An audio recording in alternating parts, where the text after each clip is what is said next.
Hi everyone, and welcome to day 4 of WordPress Publisher Success Week. I'm Vahe, the founder of Strategy Publishing. We've got Dan Knauss, Senior Architect from Multidots, who will be running the session today on how to scale security, particularly for enterprise. I'll pass over to you, Dan. Thank you. Here's where I am in the world. I've been in Edmonton for approaching a decade, and you can find me on Marcus Burnett's wonderful the wp.world site, wordpress.org or LinkedIn. I'd be happy to connect with anyone who wants to talk security, WordPress, or anything else. And yeah, I've been involved with WordPress for nearly the whole time. Kind of observed it become a thing, and was working with other platforms before that, and then got quite immersed in it. And yeah, it's been about 18 years or so. So today, really quick, the key takeaways, one of the most important things is really solid hosting, enterprise caliber hosting for hardened network, server, and application environment, all working together to just be handling so many things for you that it's really not your concern, and that's being handled well. After that, applying timely updates, and a good enterprise host is going to be your partner for that and help you with it. To some extent, maybe take that on. This is probably not news, but there's beyond WordPress core plugins, themes, extensions you've installed, and then dependencies they may have. Be aware of what they are and what state they're in, and the update cycle that they have, and choose them wisely. If that's where things go sideways, sometimes people are a little too free and maybe what they decide to install in WordPress, and then always keeping them up to date. Beyond that, one of the things I think that's becoming more apparent to everyone, organizations of any size, is that security policies and practices really need to take hold, be articulated, and become a culture, because it's really, in the end, human error and human foibles that cause the worst outcomes. People, passwords, doing what's convenient to bypass, quickly log in with a shared or common password when you use a lot, even if you're using two-factor. A little careless with devices, networks you're on. Phishing is becoming just a huge way that people are accessing all kinds of applications, not just WordPress. Malicious actors coming in that way. Those really are the weakest links, the people side.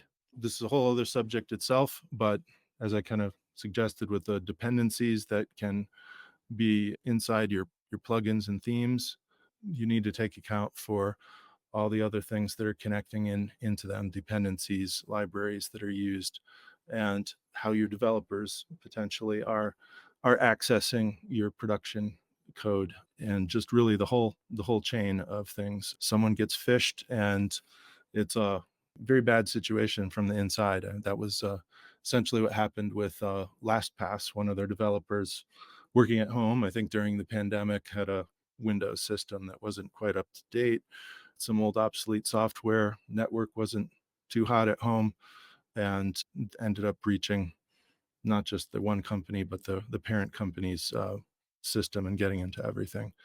Human error and not running updates. Defense in depth is the concept here. We'll eventually get to that. That really is what will protect you philosophically. Zero trust and principle of the least privilege. Like, don't assume, and always verify, and don't give out more privileges to more people than you need to. Those are kind of the controlling ideas for everything else. So let's talk a little bit about really what is security. It's a little bit more than what people think. What's at stake? Um, why is it so difficult? And what are really the main threats, especially for WordPress, for publishers, for everyone?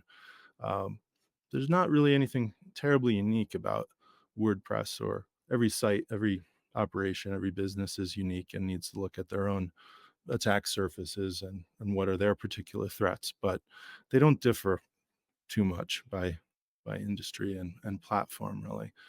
what is it that makes us vulnerable, and then what are the best defenses? So diving right into that, first, just kind of start with a PSA. One bit of compliance that I did want to mention is, by the end of March, the PCI DSS standard version 4, for if you're doing e-commerce and need PCI certification, really anyone doing e-commerce should be protecting their payment pages, and it's a little more directed now towards, even if you're using third-party payment processors, their security needs and responsibilities fall to you. Vulnerability management is really becoming a requirement internally, where you identify and address security vulnerabilities in the application, and it's pretty much a requirement in the way the new standards are, that you can't get on without 2FA, multi-factor, two-factor authentication, which really just should go without saying, but not everyone's doing it. In the background, there's a little screenshot of something WordPress VIP just rolled out, where, as part of their offering, tracking plugin vulnerabilities over time. So if you've got these installed, you can look and see what's their track record right in there. There are other ways to do that in WordPress, but that's definitely a good approach, not just to comply with a PCI standard, but to really take a look at what the quality level is with the plugins and that you're using, and other software, and what your response needs to be when there's a vulnerability in a security release. What is security, first of all? Tends to be a lot of feelings. You have subjective idea of feeling secure, maybe some justified perceptions. We think we're secure. You can get certifications that say you're secure, but then there's always the reality. And if you follow security news at all, reality is constantly biting people in the butt. And I think it's just because, in groups especially, we want to have a rosy view of things. We're real bad at confronting our own tendency to think things are better off than they are, and don't want to take a hard look at risk. So that's really key to punch through. And always the reminder is, the stakes are pretty high. Data loss, reputation, ransomware. There are interesting sociological studies now of the long-term damage within institutions on a team and human level when you go through something like a serious ransomware attack. Of course, revenue, liability, and losing position in search. So why is it so difficult? Here's Bruce Schneier, fantastic security guy, cryptographer, mathematician, and WordPress blogger for many years. Anyone can invent a security system so clever, they can't think of a way to break it. Someone else will, though. It's a tongue-in-cheek comment there. We think we've solved security, and no, we haven't. So it's not just a difficult thing, it's actually impossible to achieve and sustain a totally secure system. People are always vulnerable. Someone is always going to find some way through, given enough time and determination. But it's relative. You don't have to be, you can't may not be perfectly secure, but you can certainly be more secure, and working on that on an ongoing basis. That's really what it comes down to. So I'd say it's more of a who rather than a what is the main threat. The first thing people think of is like sophisticated, skilled safe crackers. These guys getting into the casino vault here. That's maybe so. They're out there, but really, everyone in the world has got this. It's a Tim Jenkins story. Given enough time, use what you have to break out of like 12 different doors in a prison, essentially because they had unlimited time. It's an amazing story. You may have seen the movie. This is a device you may have in your country. This is a Canadian version. These little things you can stick in there instead of a coin to unlock the shopping cart trolley. And people do that for convenience. It's kind of like a reused password. Just get through here and get my stuff done. And they've essentially hacked this. Very clever, very resourceful, trying to just do things for convenience.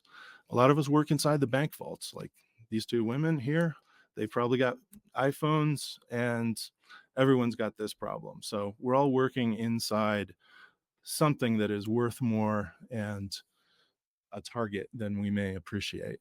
And so where are we potentially opening up holes that over time someone can exploit? And that's really a key thing too. Given enough time, there's always more attacks. They get more sophisticated. The systems we have to protect become older and more vulnerable, better known. And the more successful attacks that happen out there, there's data breaches, troves of passwords, credentials, sessions that are going to be actively used to see if they'll work somewhere else, and they do. So, main threats really to WordPress, to publishers, to anyone. WordPress is a huge part of the web, around half by some counts, but just looking at content management platforms, we've got 64.5% are WordPress. So it's a big, just simply as a total ecosystem, it's a big target, a very large attack surface. So in some ways it's the lowest hanging fruit and will be targeted more, because 1% of a million is a much larger number if that's your success rate.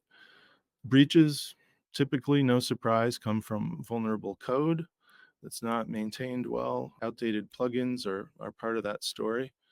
And weak reused, stolen, and guessed passwords.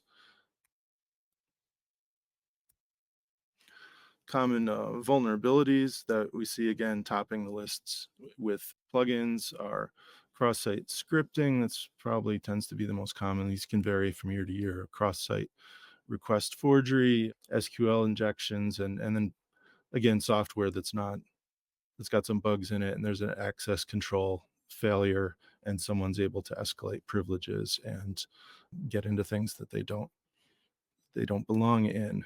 Common attack types: brute force login attempts, just guessing and guessing common passwords. If you're letting that happen on your login forms, you just a matter of time before someone maybe gets lucky. So taking away rate limiting things is really, really key. We'll come back to that.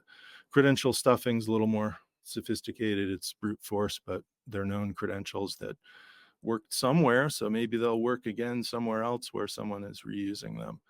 Denial of service can just take you offline and can happen because there's so much brute force login credential stuffing happening. Hosting solid networks, firewalling protects you from this, and rate limiting those forms that are targets. Phishing, finally, too, social engineering comes into that, and it gets better and better.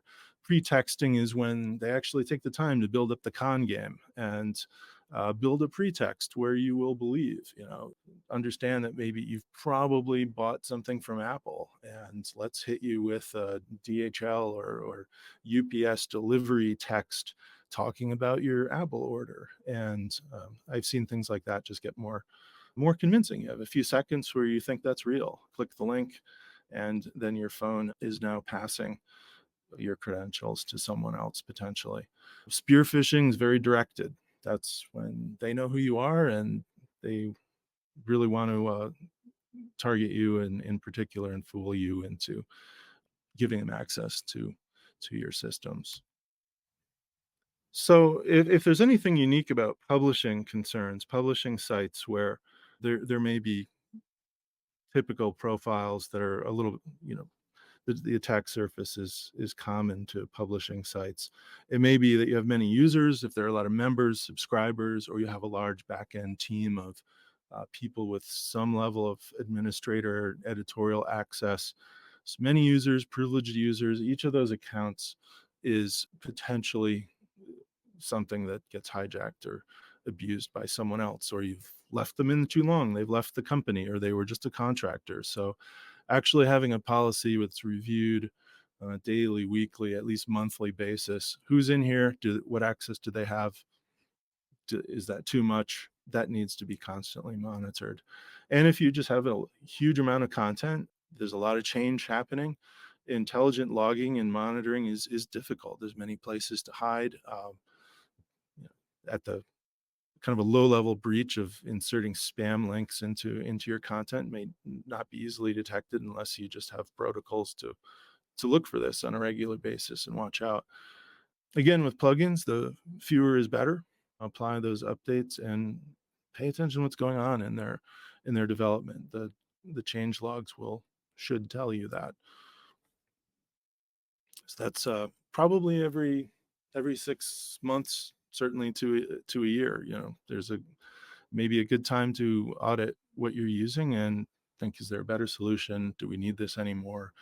Reduce the number, get rid of things you're not using. So this is from this is Verizon's data breach investigations report. Really beautiful graphic they did. They outdid themselves this year. It's a great source of detailed data every year about across the board what's going on with data breaches, and it's overwhelmingly unintended human stuff, errors, and not really quite errors, not quite misuse, maybe carelessness and neglect, victims of phishing.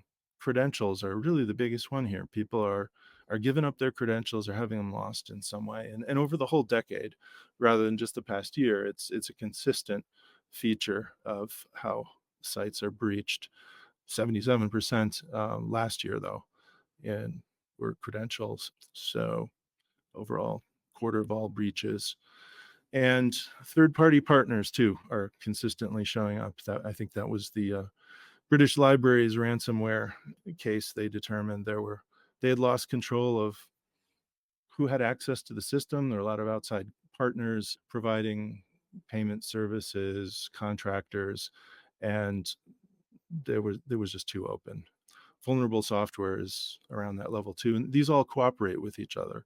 So it's not just one thing; it may be the clustering of them.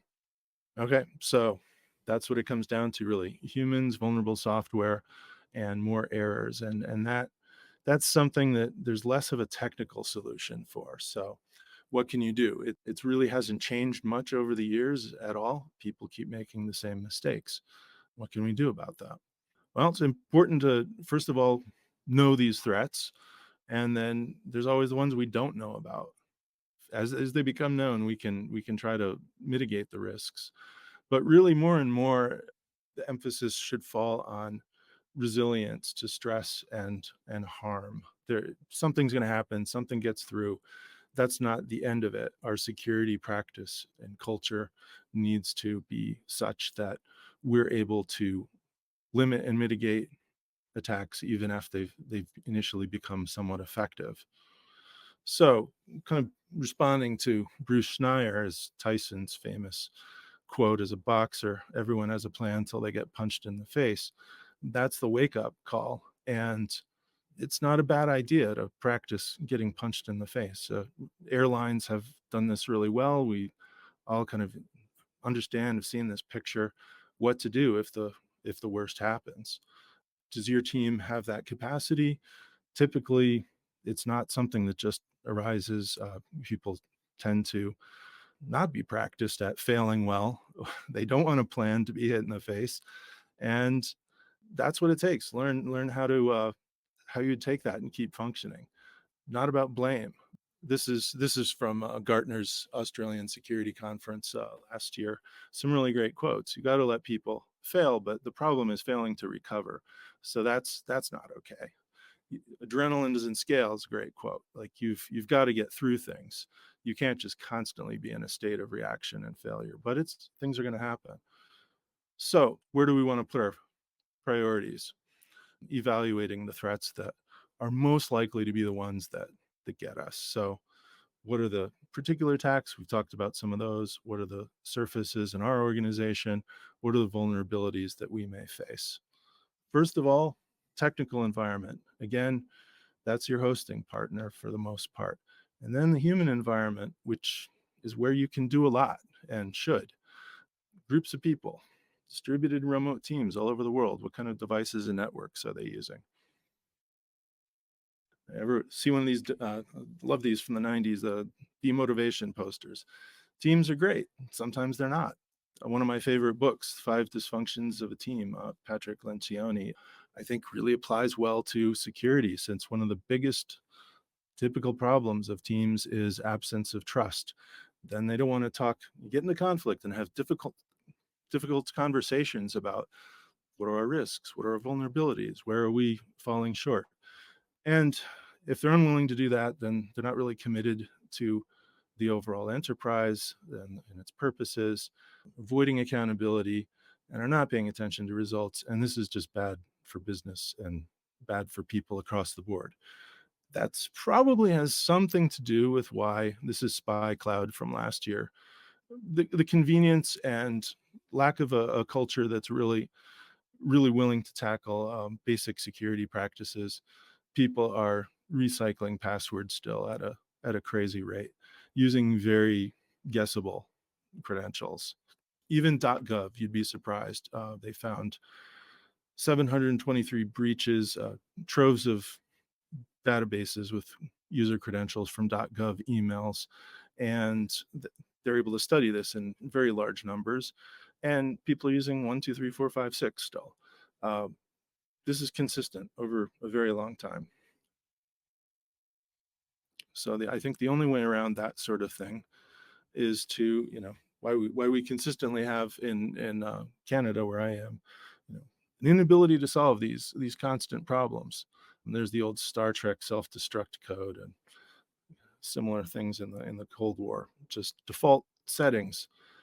Humans really are the problem, as Dr. Evil there suggests. Maybe just a little bit. So security plugins, they're popular in some circles, but not really the fundamental best defense.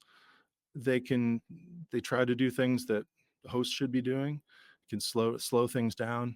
Maybe they'll become seen more as a way to comply by monitoring vulnerabilities, but is that really a full blown policy of version management and actually proactively taking that on?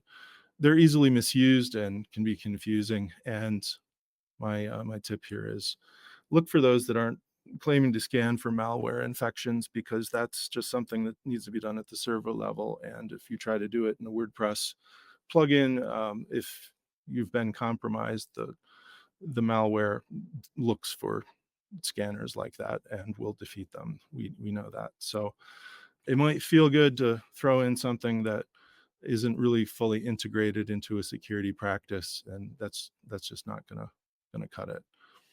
What does make us secure is, I think, the value of open source, that still the many eyes on what we're doing.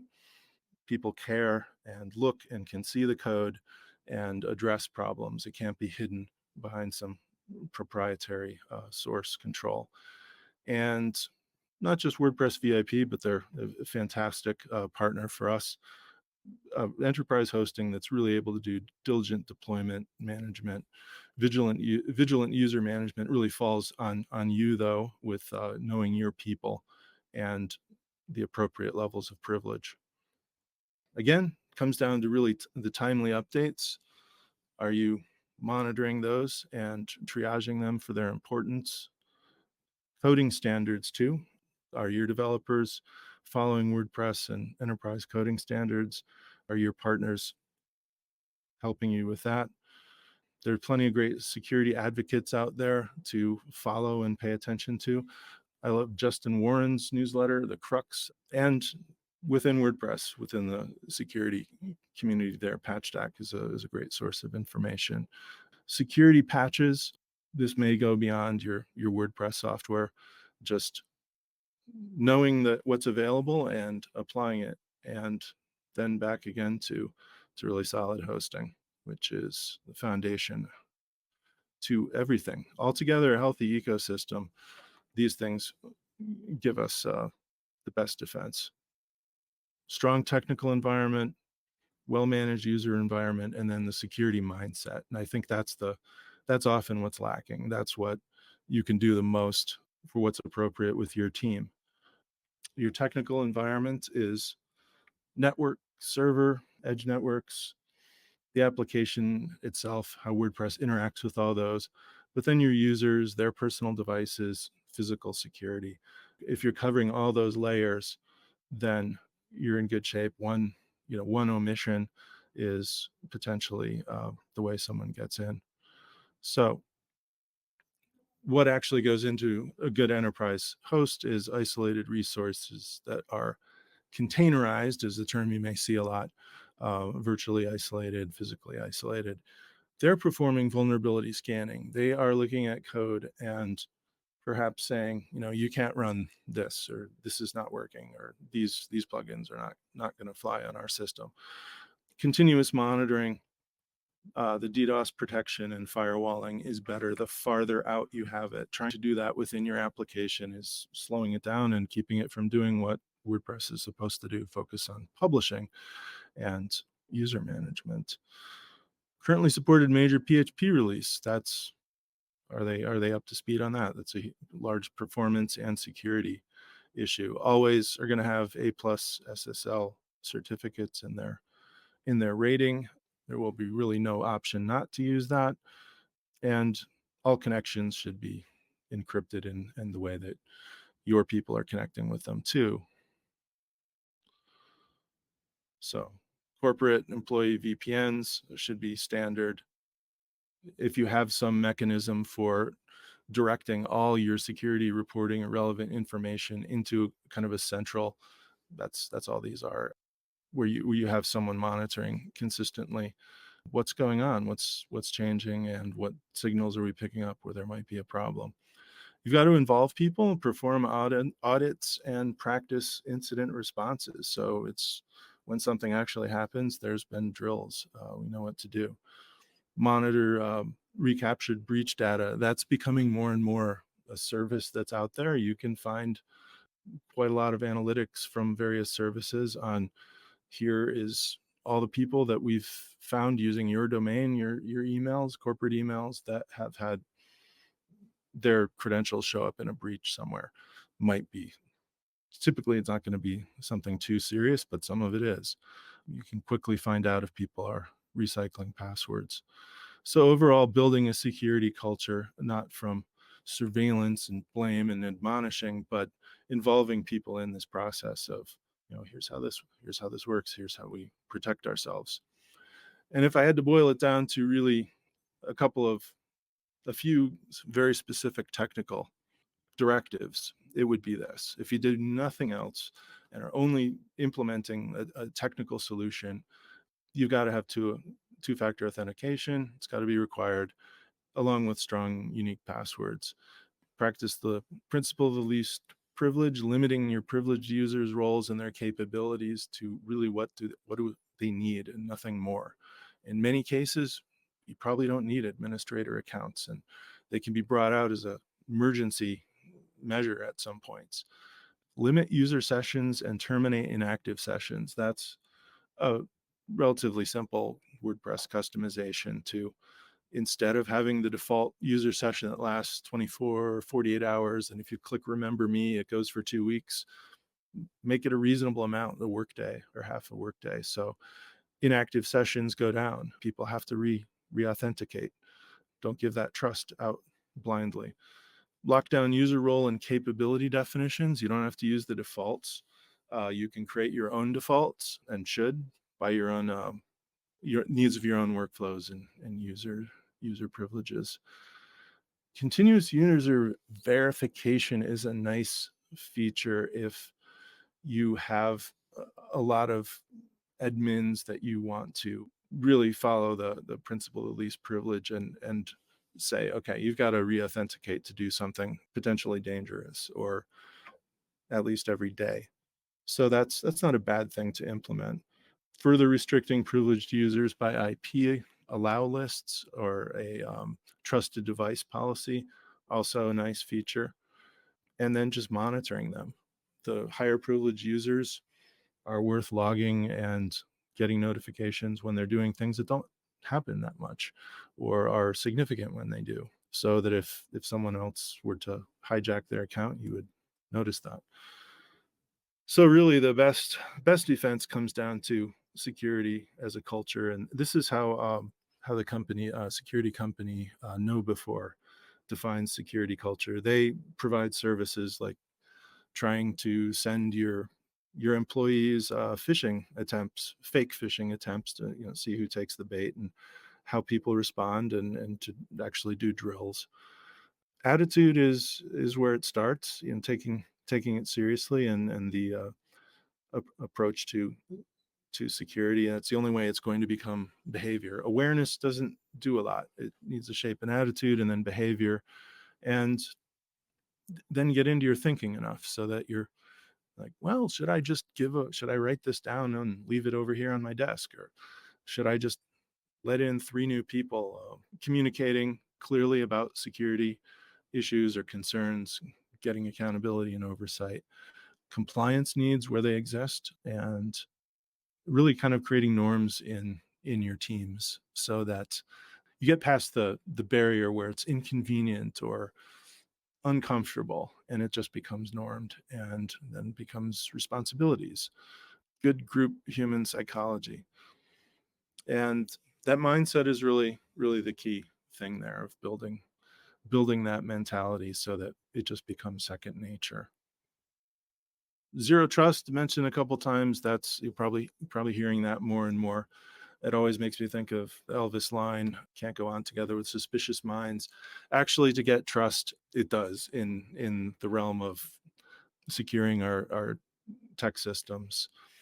It's important to not trust and then verify again and again and again to have trust.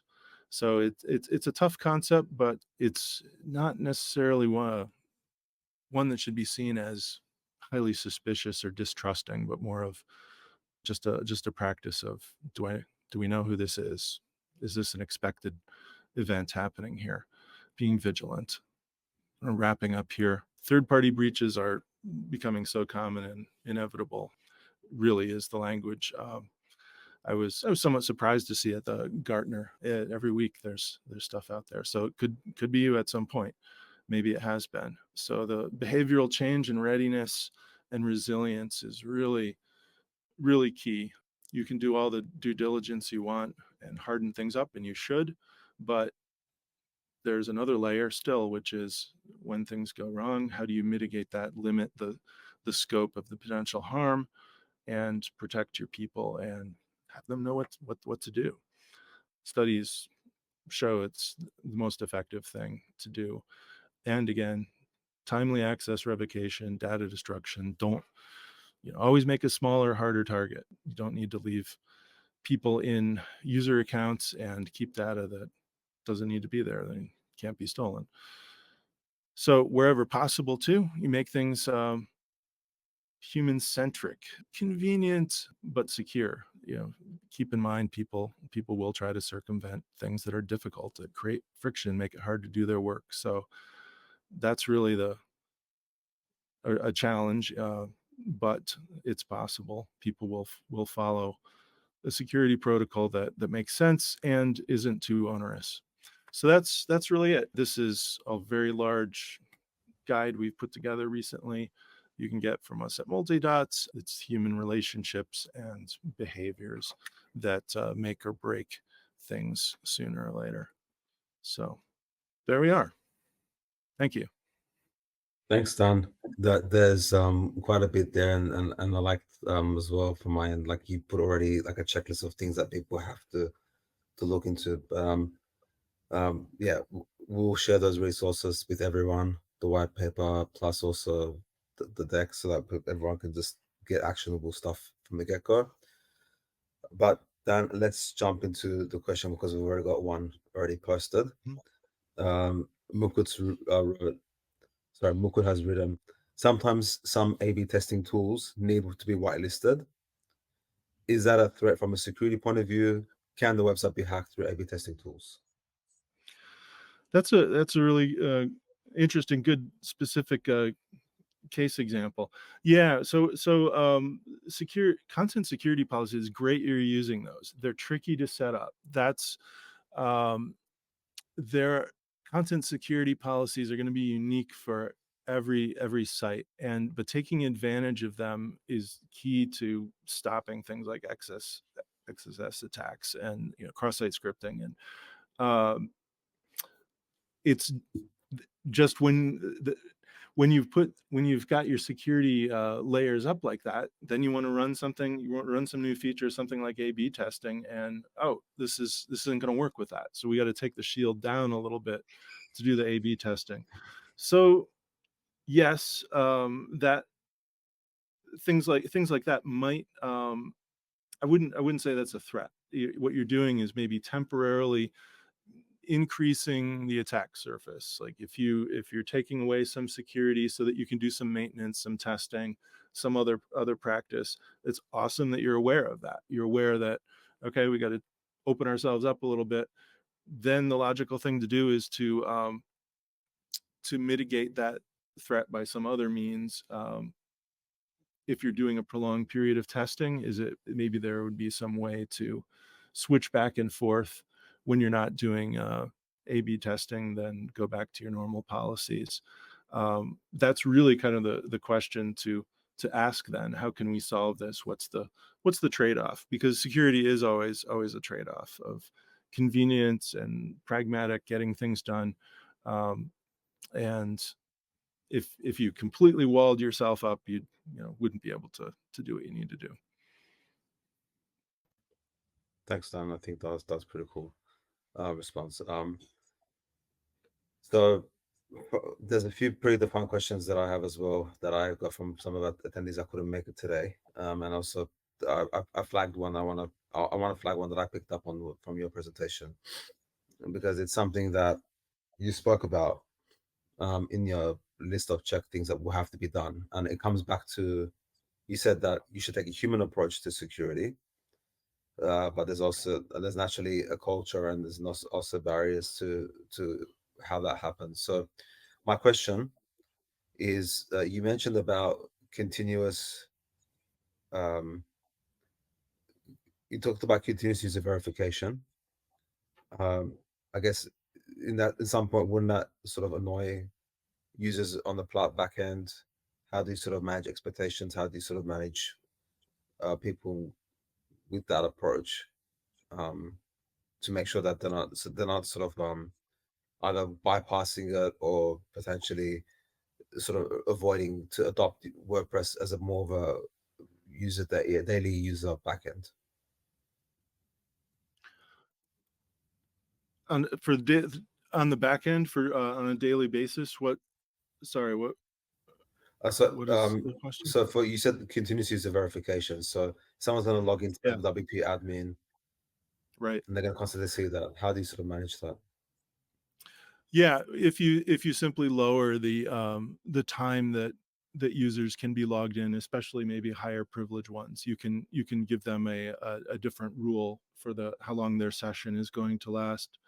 Um, and there are some secure there's Fortress is kind of a unique security plugin from Snicko, where they actually have a kind of pseudo mode, like in Linux or when you're working on your Mac. You have to re-authenticate to do something of a higher level privilege first. So then you have 10 minutes where you can do things like install plugins, and then it actually takes drops back into the envelope where you can't do those things without re-authenticating. So there's a couple different ways to do that. The simplest one is just shorter session times. And as session cookie theft across the board, really long persistent ones like Slack stays open for a really long time.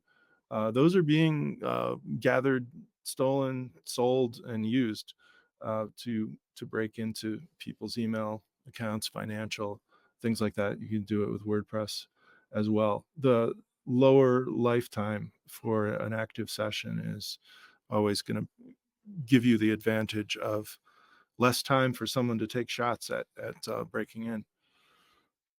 I see. No, I see. And do you think that that's also going to Mukut's? Thanks for the comments. He's being very active on today's session. I just wanted to touch on his point about A/B testing because he said it's recurring kind of stuff. So do you think that for that kind of level of activity that you can also apply a different session or different kind of period where it can be accessible as well? Is it okay? It seems like you sorry, you jumped in and you responded. Sorry. Yeah, I'm following that there too. Yeah, it is really annoying where, doing one thing for security might come into conflict with with something else, including like accessibility standards. So I'm trying to think of an example where an accessibility and security requirement would be in conflict. I wonder if you have a passwords. Mm. There should be good options for how to do standard things like user authentication that are entirely accessible. I I, th- I think natively in WordPress that's that should be good. Yeah, your mileage varies between different custom form solutions and so on. About passwords being 8 characters, that's really not enough. Passwords are an interesting thing all by themselves. Really, the recommendation now is to make them as long as you possibly can, but 16 to 32 to 64 characters, completely random with as many different kinds of characters is um, a bit more future proof. And if you can just put them behind a fingerprint pass key, and never use one that you're remembering in your head, but uh, it's stored, um, you're better off there. One of the problems we have is that the recommendations for secure password strength go back a long way and were never really trialed or tested, um, because two things were done. It was assumed that no one would choose a really guessable common password and that millions of people would use the same passwords just on their own.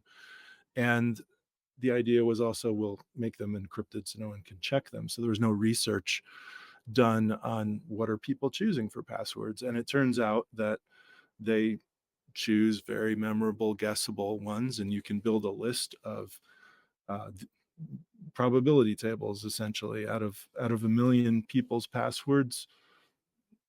Several thousand are going to mention Taylor Swift, apparently. So that all radically diminishes the value of them as strong passwords. So um, longer and totally random is a key thing. Yeah. Hopefully, as well, better management of those as well would be key. Um, Hardik has one question representing Multidots as well. Is there any tool that you are aware of that helps creating a secure content policy? No, those are good questions. That is really hard to do, and it always seemed to me like it's a very case by case um, situation where you kind of have to figure out what's the best trade off here on this site, on this page at this point. Um, I think hosting partners can be helpful with that, but yeah, that's a tough one. Um, I I bet we can probably put our heads together, multi-dots, and see what people are using. But it's one of those areas where there isn't going to be a one size fits all, and there's so many possible use cases and so many ways those rules can be configured. You can't just checklist. This is what works. This is what works. This is what works for. Um, you have to individually look at those. Sure. Thanks for that. Thanks for that, Dan. I've got a question regarding managing, because you said, particularly in one of your section slides, that if you have a really good hosting solution, then that can also help manage a lot of these defensibility issues that you talked about, and Mhm. avoid you to use plugins and sort of make your site more vulnerable. Now, I mean, I think one of the pushbacks might be is about justifying the cost of hosting, because sometimes when you can see, like, even for many high traffic sites, they don't count users, they count bot crawls and pings, and sort of that really adds up. You can be, the average, the survey, WordPress Enterprise survey, was saying that the average hosting cost is about 2,000 USD per month, which might be some for more of the smaller end publishers, might be a big cost. For maybe enterprise ones, it's manageable. So, um, what's the trade-off? How do you justify the investment to really be able to say to Yeah, publishers that they can actually do this? What you're saying? that's a tough one. Yeah, and the price points on those, it's really worth it if you can afford it. The quality is worth paying for. But if you've got developers and you got a good sysadmin who can work with, say, I would recommend often, hesitate to use their host, more of a control panel service. I think they're moving more in a hosting direction. GridPane has been around for a while now and just is really impressive with how they can stand up servers to whatever you need. They've got pre-rolled high performance, high security setups that are, I think, a better price point. You can pick might be more affordable, but you can be very technical with them or have them do the management. You can pick your infrastructure, pick which cloud provider. You can use WP.cloud if you want. You can essentially build your build on top of VIP like infrastructure. You can use Vulture. You can see exactly what you're paying for. That's the trade-off there. You have to be able to have the people to understand how to build that and maintain it. And again, a great hosting partner. I definitely think a lot of GridPane. Have learned a lot from them about uh, security, and there are plenty of others we work with too. I completely would trust to be on top of the ball, but there there's ultimately a big difference between those that really aren't giving you those isolated resources and are counting. You're looking at how many visits per month or whatever.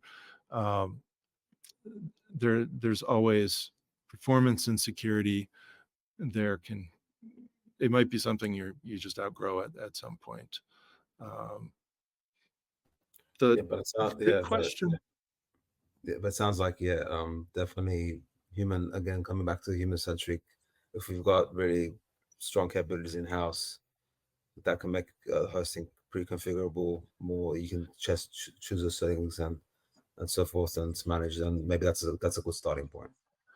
I totally recommend always. I mean, I'd love it. It's not always practical, but I love it when people own their own code, own the whole stack. They know it from top to bottom. They've got people on top of it, and it's theirs. It's yours. You own it. You've got that responsibility and can manage it. It's not always realistic, and um, with the kind of managed WordPress hosting that's available, I would say just do your research. Look at WP hosting benchmark. That's the only place that's really got independent data on um, WP hosting performance benchmarks. Kevin Ohashi's We'll review get the site. results for the attendees. Yeah, for Yeah, to refer to. see how things are performing when they're really put through objective paces, and those tend to go together pretty well. A performant hosts that are really consistently performing well are usually also doing a good job with security. And yeah, this is an interesting question. Mukat put forward about yeah, I haven't encountered this, but that makes sense that accessibility standards say, give a lot of instruction. Say someone who's um, visually impaired, or give something to the screen reader for you're trying to go through the login form. Um, right there, by default, I think it's part of the default. WordPress will give you feedback if tell you which thing you got wrong, username, email. There's some information that comes back, and that's from a security standpoint. It is always bad. The feedback that uh, a determined criminal or someone trying to break in is looking for, the little sounds that a safe makes as they move the tumblers. It's like that. If the system is giving them any information about how they might improve their efforts to break in, Mhm. that's a convenience people who are perfectly legitimate users, but it's also a boon to people who are trying to abuse the system. So what do you do then? Um, that's a great question. I want to take to some accessibility experts and ask about that. But my answer would be accessibility is probably the thing that is worth better to follow, and your site is not high risk because it's saying please try again, you used the wrong username, um, or there's no such user, or there is a user but your password's wrong. That kind of thing is really not going to break your system if you have everything else in line. Rate limiting is the key thing. I stress that over and over. If you see someone consistently failing to, there's some pretty good security features and a few security plugins that do this, but you can also just set up your server to rate limit those. Someone's consistently trying to break in using a real um, username, wrong password. Check that out. Is that really one of your people or not? But after 5 attempts in a minute, ban them, and they can't try it anymore. Uh, that's going to be better than denying them some kind of text feedback. Thanks, Dan. Unfortunately, we're also out of time as well. Time's flown by very quickly. So really want to thank you for your insights, answering the questions in depth as well.